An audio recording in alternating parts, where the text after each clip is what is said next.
Okay guys, welcome back to my YouTube channel. And last time हम लोग algebra पढ़ रहे थे और अलजेब्रा में हमने सीख लिया था कि अपनी टर्म्स क्या होती हैं, आपके वेरिएबल कौन से होते हैं, कांस्टेंट कौन से होते हैं, ये सब आपने सीख लिया था। तो अभी हम क्या सीखने वाले हैं, हम ये भी सीख गए थे कि इक्वेशन क्या होती है, हमारे पास इक्वेलिटी क्या होती है, टर्म्स क्या होती हैं, सब हमने सीख लिया था। तो चलिए उसी में हम आगे कुछ प्रैक्टिस कर लेते हैं कि क्वेश्चन कैसे बनाया जाता है आपका। ठीक है, चलिए देखते हैं। Read this question. If each match box contains 50 matchstick, the number of matchstick required to fill n such boxes is। अब देखो, ये है आपके पास क्वेश्चन क्या है कि अगर एक मैच बॉक्स है उसमें 50 मैच स्टिक हैं, तो हमें बताना है the number of match stick required, हमें बताना है कि कितने मैच स्टिक हमें चाहिएंगे एन बॉक्स को फिल करने के लिए। अब इस कंडीशन को आप ऐसे देख सकते हो कि आपके पास कोई बॉक्स है, मान लीजिए उसमें 50 मैच स्टिक आ जाती है और आपको एन मैच स्टिक बनानी है या कितनी बनानी है वो हमें देखना है कि हमें एन बॉक्सेस भर देने हैं। ठीक है, जैसे समझ लो आपके पास एक पैकेट है कोई भी, मान लीजिए बिस्किट का, उसमें 10 बिस्किट हैं और आप टोटल 4 पैकेट ले लेते हैं, तो आपके पास टोटल कितने बिस्किट हो जाएंगे। इस तरह से ये क्वेश्चन है। तो हम सबसे पहले क्या करेंगे, देखिए आपके पास ऑप्शन है, तो इनमें से कौन सा ऑप्शन आपको सही दिख रहा है। So let's do the solution of this. From the question it is given that the number of matchstick in each match box is equal to 50। अब हमें सबसे पहले किसी भी क्वेश्चन का सॉल्यूशन करने के लिए जो हमें गिवन होता है वो अच्छे से लिख लेना है, उसको अरेंज करके लिख लेना है। हमें क्या गिवन है, हमें गिवन है कि 50 है जो मैच स्टिक आती है एक मैच बॉक्स में, तो हमने इसी को लिख दिया। From the question it is given that number of match stick is in each match box is equal to 50। Now then the number of matchstick required to fill n such boxes. अब n boxes भरने हैं तो कितनी matchstick चाहिएगी। हम क्या करते हैं ऐसे क्वेश्चन में, we just do simply multiplication of those two things which ever are there in that question. हमारे पास जो भी उस क्वेश्चन में होती हैं दो चीजें, हम उनको मल्टीप्लाई कर लेते हैं, है ना। So simply we will do 50 multiply n। Now let's move to the next question. Amula is X years of age now.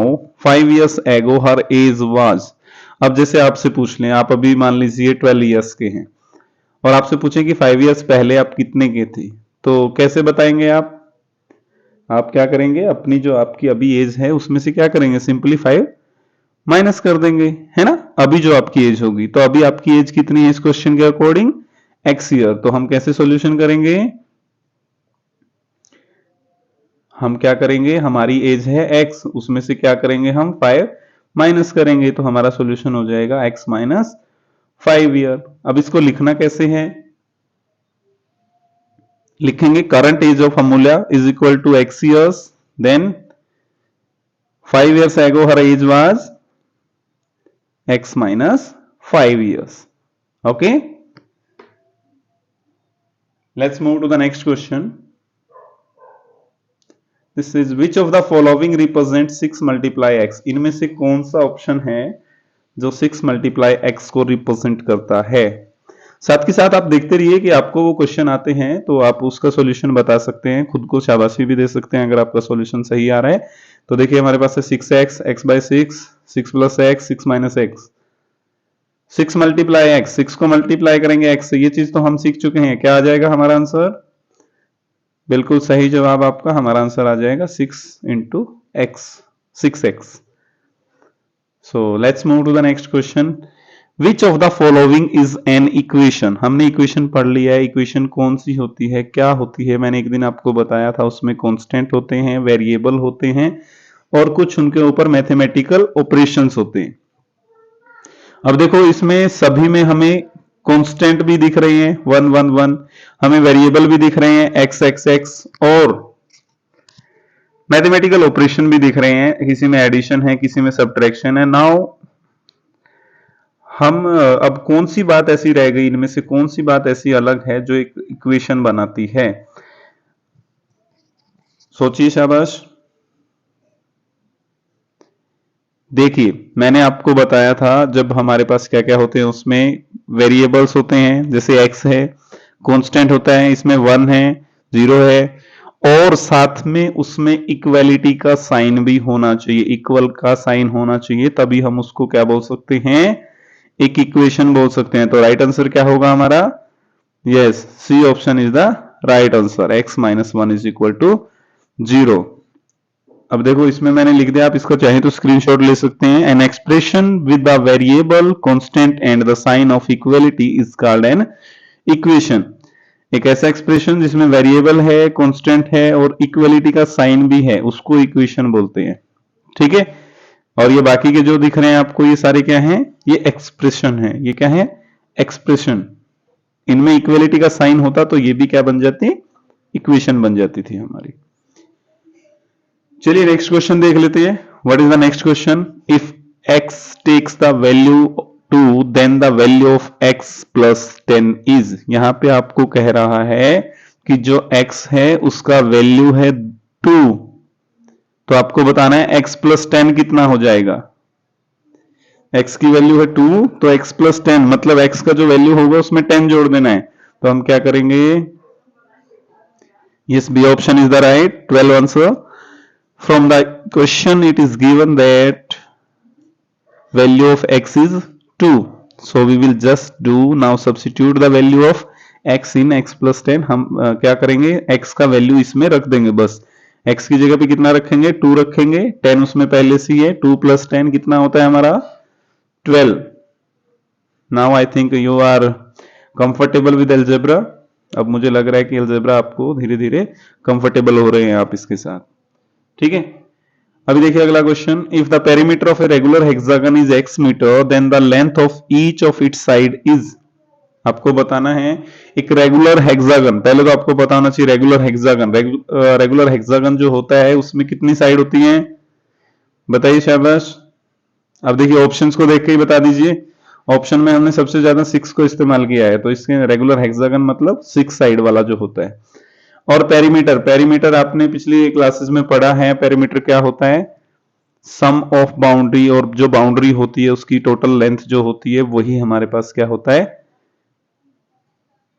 क्या होता है, शाबाश, हमारा क्या होता है, पेरीमीटर होता है। क्या होता है, पेरीमीटर। पूरी बाउंड्री का जब हम सम करते हैं तो हमारे पास क्या होता है, पेरीमीटर होता है। तो अब यहां पे क्या है, if the perimeter of regular hexagon is x metre, सारी बाउंड्री टोटल मिला के x है, टोटल मिला के कितनी है, x है, और अब हमें बताना है कि एक साइड की लेंथ कितनी होगी। तो हमारे पास जैसे मान लो, सोचो आपके पास कुछ चॉकलेट्स हैं और वो आपको कुछ लोगों में डिवाइड करनी है, तो हम क्या करेंगे, जब भी कोई चीज डिवाइड करनी है, अब हमें 6 टुकड़ों में डिवाइड करना है, 6 पीसेस करने हैं इसके, क्योंकि टोटल लेंथ हमारे पास रेगुलर हेक्सागन की बाउंड्री की वो है x, तो हम उसके 6 टुकड़े कर देंगे, means we have to divide x by 6।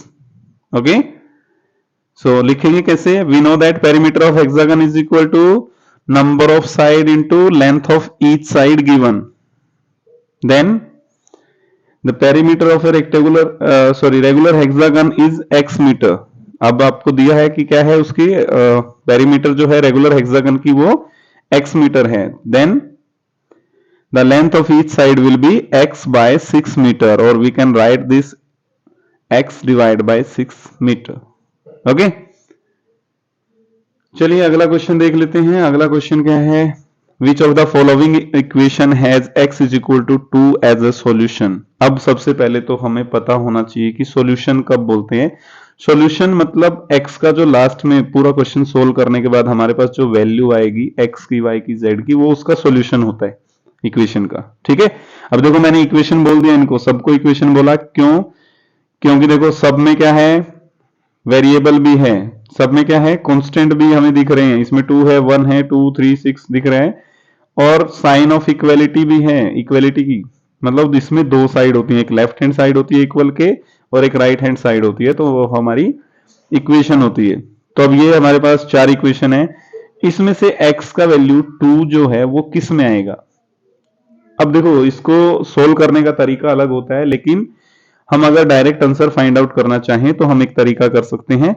x is equal to 2 अगर दिया है तो x इज इक्वल टू 2 हम रख लेते हैं। अब इसमें रखो, x की जगह पे 2 रखोगे तो 2 प्लस 2 4 होता है, लेकिन इधर कितना है 5 लिखा है, तो इसका मतलब इसका तो सॉल्यूशन नहीं है। अब यहां पे रखो, x की जगह पे 2 रखेंगे, 2 माइनस 2 हमारा आंसर क्या आएगा 0, और यहां पे भी कितना दिया इक्वल टू 0। इसका मतलब ये वाली जो इक्वेशन है ये हमारा सॉल्यूशन हो जाएगी। ठीक है, सो इसको लिख कैसे सकते हैं, हमने पुट किया x is equal to 2, then we have 2 minus 2 is equal to 0, 0 is equal to 0। अब हमारी लेफ्ट हैंड साइड है जो उसमें 0 है, राइट हैंड साइड है जो उसमें भी 0 है, इसलिए हमारा जो है ये इक्वेशन जो है बैलेंस हो गई। और जब बैलेंस हो जाती है सॉल्यूशन निकल जाता है ना, सॉल्यूशन पे ही बैलेंस होगी। चलिए अगले क्वेश्चन को देख लेते हैं। For any two integers x and y which of the following suggest that operation of addition is commutative. अब हमें एक प्रॉपर्टी होती है कम्यूटेटिव प्रॉपर्टी, उसमें क्या होता है ये सीख लेना है। ये क्वेश्चन का आंसर मैं आप लोगों से एक्सपेक्ट नहीं करूंगा, मैं आपको ये नई चीज यहां पे इंट्रोड्यूस करवा देता हूं।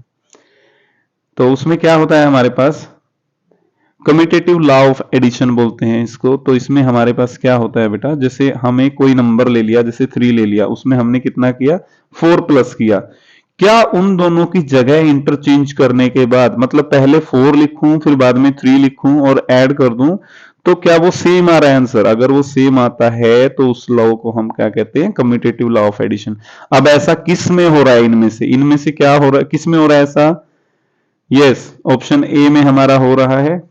ऑप्शन ए में हमारा क्या हो रहा है, देखिए x प्लस वाई, कोई नंबर था x, उसमें एक नंबर प्लस किया हमने y, तो हमारे पास इक्वल टू में क्या आ गया, पहले जो सेकंड नंबर पे लिखा था उसको फर्स्ट पे लिखा, और जो फर्स्ट पे था उसको सेकंड पे हमने लिख दिया। ठीक है, अगर वो आंसर सेम आ रहा है तो उसको हम क्या कहेंगे, हमारा जो है एडिशन इज कम्यूटेटिव, और commutative law of addition. So let's move to the next question. In algebra a multiply b means ab। अभी मैंने उस दिन आपको करवाया था x multiply x multiply x multiply x, अगर होता है तो उसको हम पावर लिख देते हैं, लेकिन अगर दो वेरिएबल अलग अलग हैं जैसे x मल्टीप्लाई y तो उसको हम लिख देते हैं xy। तो इसमें ऐसा ही लिखा है कि a मल्टीप्लाई का b का मीनिंग तो होता है ab, मतलब a मल्टीप्लाई b को हम ऐसे लिख सकते हैं, बट इन अर्थमेटिक 3 मल्टीप्लाई 5, लेकिन अर्थमेटिक में जो आपका क्या है नंबर्स में, अर्थमेटिक मतलब नंबर से डील करते हैं, तो अगर ऐसा ऑपरेशन हुआ तो 3 मल्टीप्लाई 5 क्या आ जाएगा, बताइए शाबाश, वेरी गुड 15 आ जाएगा। तो ये इजी क्वेश्चन था, इसलिए जल्दी से मैं इसको मूव करता हूं। Now next question is in algebra letters में स्टैंड फॉर। मैंने उस दिन आपको बताया था कुछ नॉन क्वांटिटीज होती हैं, कुछ अननोन क्वांटिटीज होती हैं, तो जो लेटर्स होते हैं, जो अल्फाबेट्स होते हैं, हम उनको किसके लिए यूज करते हैं। Option A known quantities, B unknown quantities, C fixed numbers, D none of this. चलिए अपना आंसर आप चैट बॉक्स में लिख सकते हैं, क्या इसका आंसर आना चाहिए चैट बॉक्स में मुझे बताइएगा। सो जो अननोन क्वांटिटीज हमारे पास होती हैं उसके लिए हम क्या लिखते हैं, कभी भी मैथ्स में वेरिएबल्स को यूज कर सकते हैं। ठीक है, अननोन क्वांटिटीज के लिए। So now we have the next question, that is variable means that is, variable का मतलब क्या होता है, कांस्टेंट होता है, एक वेरिएबल होता है। वेरिएबल मतलब देखिए 4 ऑप्शन आपकी स्क्रीन पे दिखाई दे रहे हैं, कौन सा ऑप्शन आपको सही लग रहा है, yes your answer is right, can take different values, और जिसकी डिफरेंट वैल्यू होती है वेरिएबल, वेरी मतलब the word variable means something that vary, that can vary. Variable का मतलब है जो चीज वेरी कर सकती है, चेंज कर सकती है, चेंज हो सकती है। वेरी का मीनिंग क्या होता है, change. The value of a variable is not fixed. We use a variable to represent a number and denote it by any letters such as L, M, N, P, X, Y, Z। तो हमारा क्या है variable, हम किसी भी unknown number को दिखाने के लिए यूज करते हैं। और देखिए अभी किसी क्वेश्चन में x की वैल्यू 2 आ जाती है, किसी में 3 आ जाती है, इसलिए इनको क्या बोलते हैं, वेरिएबल, और जिनकी वैल्यू चेंज होती है। चलिए नेक्स्ट क्वेश्चन देखते हैं। अगला प्रश्न आपकी स्क्रीन पर। अब कौन बनेगा करोड़पति की तरह बोल देते हैं। अगला क्वेश्चन आपकी स्क्रीन पर पूरे 1 करोड़ के लिए। देखते हैं कौन सा क्वेश्चन ऐसा आ गया। चलिए देख लेते हैं। 10 minus x means 10 is subtracted x times, x is subtracted 10 times, x is subtracted from 10, 10 is subtracted from x। बताइए शाबाश, क्या हो रहा है इसमें से, कौन किस में से सब्ट्रैक्ट हो रहा है। ऐसे ही देख लो, 10 माइनस एक्स मतलब x is subtracted from 10, तो ये हमारा ऑप्शन कौन सा है, option C is correct answer, x is subtracted from 10। So let's have the another question. अब इस तरह की प्रॉब्लम भी आपके पास आ सकती है। जैसे देखिए क्वेश्चन है, Savitri has a sum of rupees x. Savitri के पास टोटल रुपीज थे x. She spend rupees 1000 on grocery. Grocery ले ली उसने 1000 रुपीज की, 500 के क्लोथ्स ले लिए, 400 एजुकेशन पे लगा दिए, और उसको गिफ्ट भी मिल गई 200 रुपए कैशबैक मिल गया, मतलब 200 रुपए कैश वापिस आ गया उसके पास, है ना। तो how much money in rupees is left with her. अब उसके पास कितने रुपए बचे थे। देखो टोटल उसके पास 1000 नहीं थे बेटा, कहीं 1000 समझ लो इसको, है ना। टोटल तो रुपीज कितने थे x, मतलब x में से हमें बाकी के सारे सब्ट्रैक्ट करने हैं। कितने सब्ट्रैक्ट करने हैं, चलिए देखते हैं। शायद कुछ बच्चों ने सॉल्यूशन भी निकाल लिया होगा, तो इसका सॉल्यूशन आएगा ए। जो आंसर है, राइट आंसर वो है ए। अब कैसे है, x तो टोटल रुपीज थे, अब स्पेंड क्या क्या किए हैं, 1000 स्पेंड किए ग्रोसरी में, 500 किए क्लोथ्स पे, 400 किए एजुकेशन पे, तो टोटल कितने हो गए भाई, ये मिला के हो गए हमारे 1900। टोटल स्पेंड जो उसने किए 1900। अब सीधा ये आंसर मत कर देना कि सर फिर तो ऑप्शन बी आना चाहिए, x माइनस 1900। नहीं बेटा, ये गिफ्ट वाली बात देख लो। गिफ्ट में पैसे हमारे कम नहीं ज्यादा होते हैं, मतलब हमारे पास आते हैं कुछ गिफ्ट, हमें 200 रुपए वापिस भी मिल गए। तो अब हमारे खर्च कितने हुए, हम 1900 में से क्या करेंगे, 200 माइनस करेंगे, दैट इज 1700। तो हमारे टोटल जो खर्च हुए हैं वो 1700 हुए हैं। कितने में से, x में से। So we will subtract 1700 out of x। x में से हम 1700 माइनस करेंगे, ठीक है। चलिए नेक्स्ट क्वेश्चन देख लेते हैं। I hope you are understanding this, और मुझे लग रहा है कि आपको बहुत अच्छे से समझ में आ रहा होगा। चलिए अगले क्वेश्चन पे। The expression obtained when x is multiplied by 2 then subtracted from 3 is। एक एक्सप्रेशन आपको ऐसा बताना है जो मिलेगा हमें लास्ट में, ये सारी की सारी कंडीशन अप्लाई करने के बाद। अब कंडीशन क्या है, when x is multiplied by 2, x को किससे मल्टीप्लाई करना है, 2 से मल्टीप्लाई करना है, एंड देन subtracted from 3, और फिर 3 से सब्ट्रैक्ट कर देना है। तो क्या करेंगे देखते हैं। चलिए सॉल्यूशन, आंसर तो मैंने आपको बता दिया। From the question it is given that, अब इसको लिखोगे ऐसे आप, x is multiplied by 2, so x को 2 से मल्टीप्लाई करो, कर दिया तो हमारे पास आ जाएगा 2x। Then x is multiplied by 2 and then subtracted from 3। अब जो आंसर आपका आया था x को 2 से मल्टीप्लाई करने के बाद, उसको 3 में से सब्ट्रैक्ट कर देना है। सो हमारा आंसर क्या हो जाएगा, 3 minus 2x। okay so let's move to the next question, that is q by 2 is equal to 3 has a solution।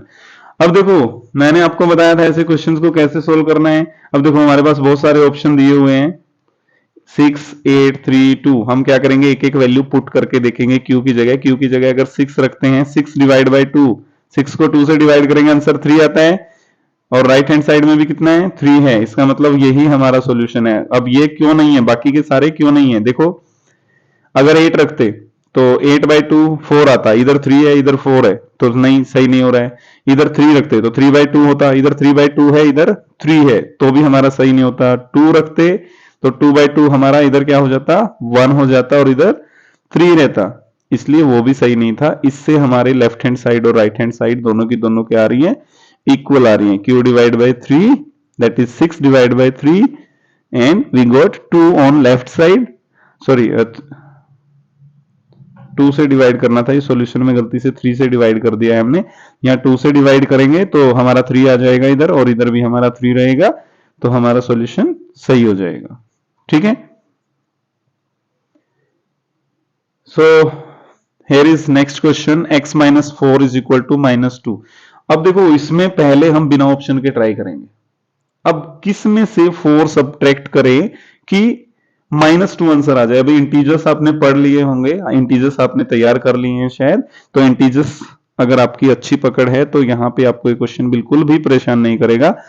हम देखो x की जगह पे 6 अगर रखेंगे तो 6 माइनस 4 2 आएगा। कौन सा 2? पॉजिटिव, लेकिन आंसर कितना आना चाहिए? इधर लिखा है इक्वल में कितना आना चाहिए? -2। एक तरफ +2 एक तरफ -2, दोनों आंसर सेम नहीं है, इसलिए ये हमारा सही आंसर नहीं है। अब 2 रखो, यहां पे 2 रखते हैं, 2 माइनस 4, 2 माइनस 4 मतलब +2 -4, दोनों को सब्ट्रैक्ट करेंगे तो हमारे पास 2 आएगा, और जो नंबर बड़ा होता है उसी का हमारे पास क्या होता है? साइन होगा। सिंबल जो होता है, जैसे माइनस है, 4 बड़ा है ना, तो माइनस का सिंबल आएगा, इधर से -2 आ गया, इसलिए इधर भी -2 इधर भी -2, हमारा जो आंसर है वो क्या हो जाएगा? बी हमारा सही आंसर हो जाएगा। तो बी देखिए -4 करना है किसी नंबर में से, तो 2 - 4 करेंगे, then we will get -2 and -2 is also on the right side. So let's move to the next question, that is Kanta has P pencil in her box. She puts Q more pencil in the box. The total number of pencil with her are। अब इस question को देखो, शायद आपको दिख रहा होगा statement थोड़ी बड़ी सी लग रही है। अब मैं इसको चॉकलेट बनाता हूं, है ना। तुम्हारे पास कुछ चॉकलेट थी, कुछ चॉकलेट मैंने भी दे दी, तो तुम्हारे पास टोटल कितनी होंगी? क्या करेंगे? यस, हम क्या करेंगे? एडिशन करेंगे। बाकी कोई भी देखो, अभी बाकी में ऑपरेशन कौन कौन से लगे हैं? इधर लगा है मल्टीप्लीकेशन, इधर लगा है सब्ट्रैक्शन, इधर फिर से मल्टीप्लीकेशन लगा है, तो इसका मतलब हमें तो सिर्फ एडिशन ढूंढना है। एडिशन इसमें है, तो हमारा आंसर यही राइट है। कैसे सॉल्यूशन करोगे बताओ? From the question it is given that Kanta has P pencil in her box. She puts Q more pencil in the box. Then we have answer. The total number of pencil with her are P plus Q. So this is your right answer. So let's move to the next. What is next question? I think of a number. एक number सोचिए, on adding 13 to it, उसमें 13 अगर add करते हो, I get 27. The equation for this is, let the number you think is x. Let's assume the number be x. Then adding 13 to the number is equal to x plus 13. Therefore x plus 13 is equal to 27. ऐसे question में लिखा है ना, एक number आपने सोचा, उसमें 13 add किया और आपको कितना मिल गया? 27 मिल गया। सो x plus 13 is equal to 27. D option is right answer. So next question is, अब देखिए आपको ऑप्शन वाले बहुत सारे आ गए। अब इसको सॉल्यूशन कैसे करते हैं, किसी भी जैसे आपके पास एक्सप्रेशन ये दिया हुआ है, इसमें सॉल्यूशन कैसे करते हैं। अब ये जो साइन ऑफ इक्वेलिटी है भाई, ये जो होता है ये है मैजिकल साइन। अब अगर इसको बनाए रखना है तो जो इधर देखो, इधर 4 प्लस हो रहा है, अगर 4 को इधर लेके आओगे तो 4 माइनस करना पड़ेगा, है ना। मतलब जब भी इक्वल के साइन को जंप करके कोई नंबर लेफ्ट से राइट में या राइट से लेफ्ट, वो क्या करेगा? अपना साइन चेंज करेगा। क्यों करता है? क्योंकि इक्वल का बनाए रखना है हमें। सपोज करो आप कोई भी 2 बच्चे हैं, एक बच्चे के पास 4 चॉकलेट हैं, दूसरे के पास भी 4 चॉकलेट है। अब जो बच्चा लेफ्ट हैंड साइड